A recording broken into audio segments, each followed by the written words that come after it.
Your well's been running for 3 years. You drilled it shallow because deep costs money. The pump's electric, a quick buy from the hardware store. But now the water table is dropping. Your neighbors drilled wells too, everyone pulling from the same aquifer. The pump runs longer each month, the pressure's weaker. You're starting to realize your water source has an expiration date you didn't account for.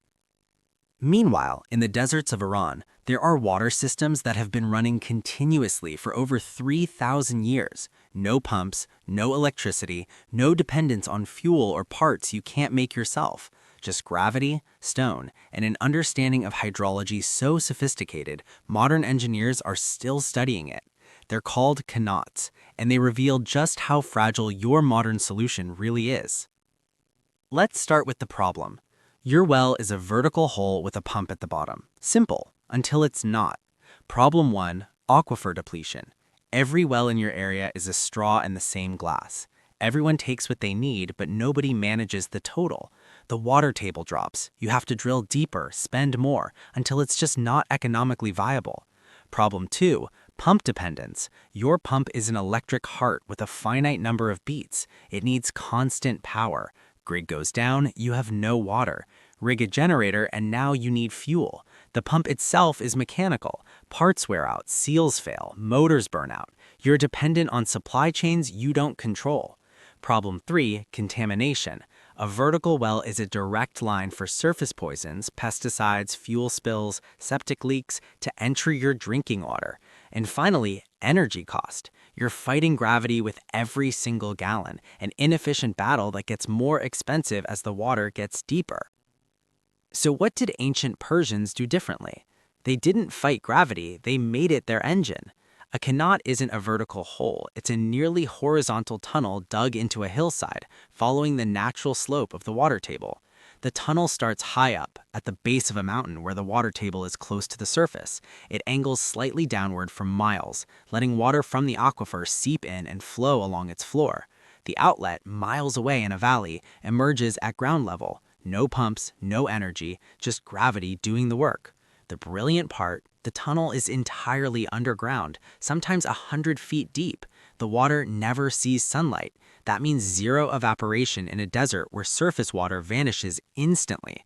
Underground temperatures are stable, so the water stays cool, clean, and safe from algae and bacteria. And because the tunnel just skims the water table horizontally instead of punching through it, the draw is sustainable. As long as the mountains feed the aquifer, the qanat flows. The Persians built thousands of them. Some are over 50 miles long, not 50 feet, 50 miles. Underground tunnels hand-dug through rock. The construction is where it becomes insane and genius in equal measure. To build one, you don't start at the water source and dig downhill. If you did, you'd be working in a flooded tunnel. You'd drown. So they started at the dry outlet and dug uphill, chasing the water table. They dug until they hit water and then stopped. The water would then flow back down the tunnel they just created. But how do you dig a tunnel that's miles long without suffocating? You dig vertical shafts from the surface down to the tunnel's depth every 50 to 100 feet. These shafts provide ventilation. They allow workers to haul out dirt and rock in buckets, and they become access points for maintenance. From the air, a qanat looks like a line of craters marching across the desert, the signature of an ancient water lifeline underneath. The construction was brutal. Entire teams spent lifetimes excavating these tunnels by candlelight and cramped spaces. Cave-ins were a constant risk, but the result was infrastructure that outlasted empires. In that seemingly impossible trick of making water flow uphill, it doesn't. That's a misunderstanding of the physics. The tunnel always slopes downhill. But because it starts so high on a mountain and descends at a very gentle angle, it can emerge in a valley at a point that's higher than the valley floor. Now you have water with natural pressure, enough to power gravity-fed irrigation, aqueducts, and fountains, all for free. This is how they turned deserts into gardens. Consider the city of Yazd in central Iran. It's in the middle of a desert, no rivers, minimal rain, yet it's been continuously inhabited for over 3,000 years. How? Qanats. Dozens of them, some over 1,000 years old, delivering millions of gallons of water daily. Or look at the Qanat of Gonabad. The tunnel runs over 20 miles, some of it 300 feet underground. It's been flowing continuously for over 2,500 years. That's older than the Roman Empire, older than Christianity, and it still works. This is the key. Qanats are anti-fragile. The Persian Empire rose and fell. The Mongols invaded and destroyed cities. Wars ravaged the region for millennia, but the Qanats kept flowing. Why? Because they don't require a functioning government or a global supply chain to maintain.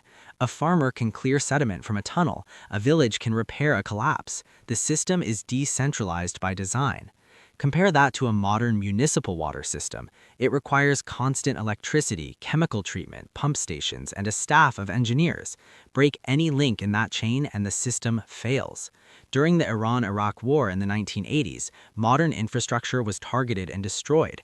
Power plants, pipelines, treatment facilities all went down. The Qanats kept flowing. So you look at your electric well pump. It's convenient, it's fast, it works great. Until the grid fails, the aquifer drops, or the pump dies and you can't get the parts. Then it's just an expensive hole in the ground with no water coming out. A qanat is the opposite. It's slow to build, it's labor intensive, but once it's done, it works forever. The Persians understood something we've forgotten, that true infrastructure isn't something that lasts a decade and needs replacing. It's something you build once for generations. They invested years of brutal labor to create certainty. We invest money in convenience that creates fragility. We call our 10-year replacement cycles progress, but when the replacement parts stop coming, we call it a crisis. Gravity-fed water, stone and slope, 3,000 years of proven reliability. That's not ancient history. That's a blueprint for survival.